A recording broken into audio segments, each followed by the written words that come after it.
Apa kabar anak-anak ibu semua? Pandu, bagaimana puasanya? Masih sehat?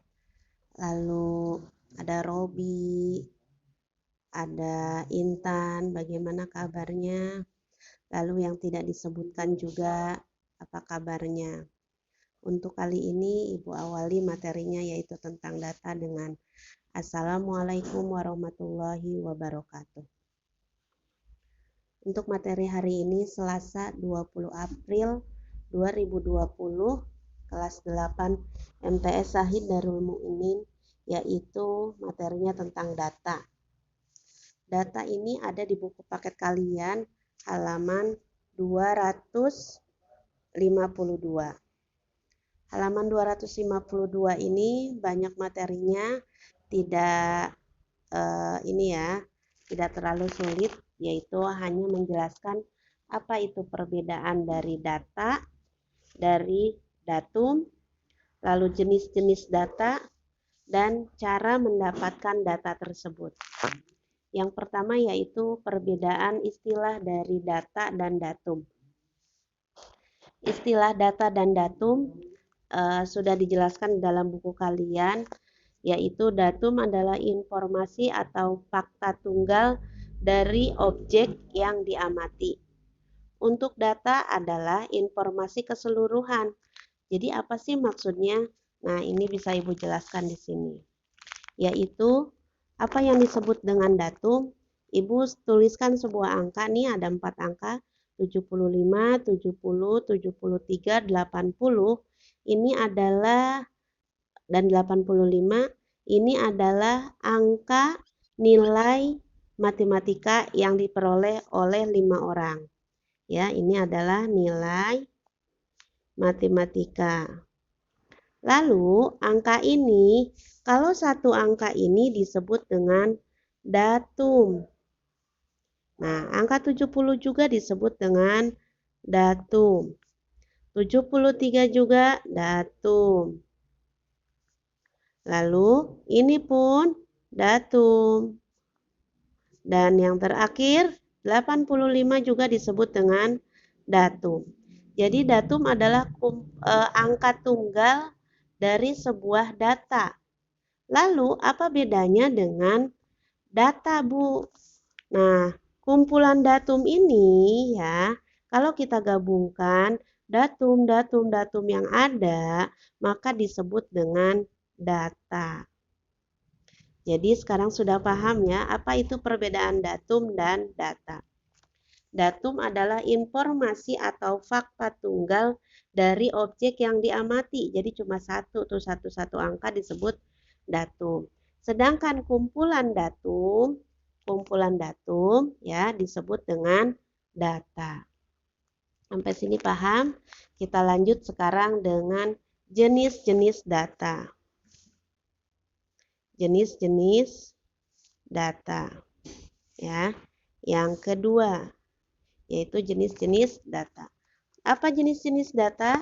Ada di buku paket kalian juga. Nih penjelasannya adalah ada 2 jenis, ada yang disebut dengan kualitatif dan ada yang disebut dengan kuantitatif. Apa itu yang disebut dengan kualitatif? Kualitatif adalah data yang hasilnya tidak berupa bilangan, tetapi berupa sifat, karakteristik, misalnya warna kesukaan, lalu jenis pekerjaan orang tua, itu adalah bukan angka ya, yaitu sifat-sifat atau karakteristik. Nah, ada di atas nih, ini kira-kira apa nih?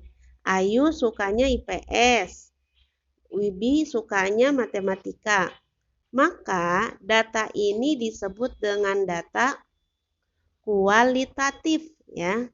Kualitatif. Nah, contoh ini disebut dengan data kualitatif. Data yang bukan angka ya.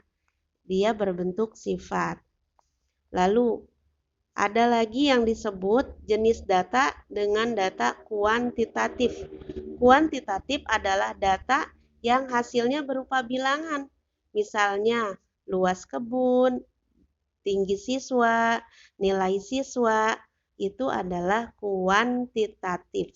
Seperti tadi nih, ini disebut kuantitatif nih karena angkanya, datanya adalah angka yaitu 75, 70, 73. Itu kan angka, maka disebut dengan data kuantitatif. Ya, kuantitatif.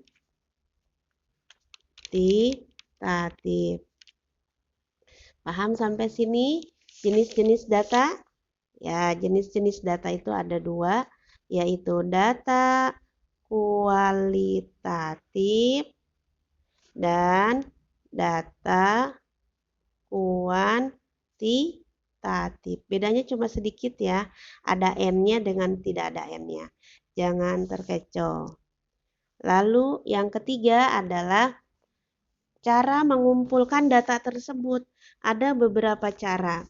Materi ini ada di buku kalian halaman 253, yaitu, nah kalau kalian sudah baca sesuai dengan absen ibu yang kemarin, yaitu ada caranya dengan metode wawancara.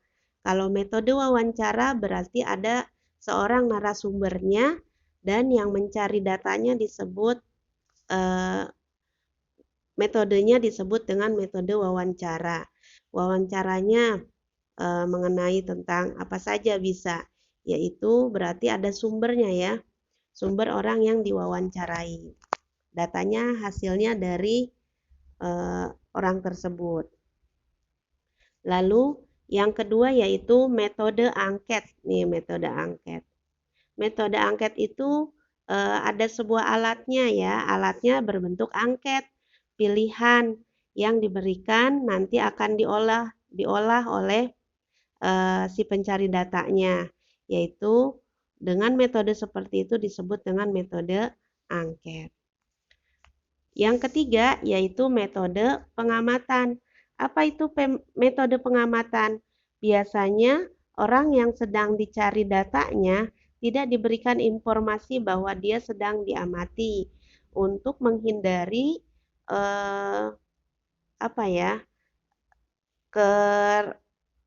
ketidakaslian data yang diperoleh, yaitu dalam ilustrasi di sini misalnya si Mahesayu mengamati siswa kelas 8. Lalu kalau ditanya, siswa-siswa tersebut kan pasti akan menjawab yang baik-baik saja ya, sedangkan sikap siswa kelas 8 tidak semuanya seperti itu. Maka diamati, jadi hanya dilihat, dipahami oleh si pencari data, maka metode itu disebut dengan metode pengamatan. Jadi ada berapa tuh yang sudah Ibu jelaskan, yaitu metode wawancara, kita mencari dari seorang sumber. Yang kedua metode angket, dengan sebuah medianya ada sebuah angket ya, ada kertas yang berisi pertanyaan segala macam, pilihan-pilihan itu disebut dengan metode angket. Yang ketiga adalah metode pengamatan. Pengamatan itu ya dilihat oleh pencari datanya, diamati. Ya, Ibu tulis di sini pengumpulan data. Ada 3 jenis, yaitu 1 metode wawancara, yang kedua metode angket, yang ketiga metode pengamatan. Nah, untuk materi kali ini dicukupkan sampai di sini. Semoga kalian bisa mengerti, dan kalau tidak paham boleh bertanya di grup kelas ya. Dari Ibu cukup sekian. Mohon maaf bila ada yang salah. Wassalamualaikum warahmatullahi wabarakatuh.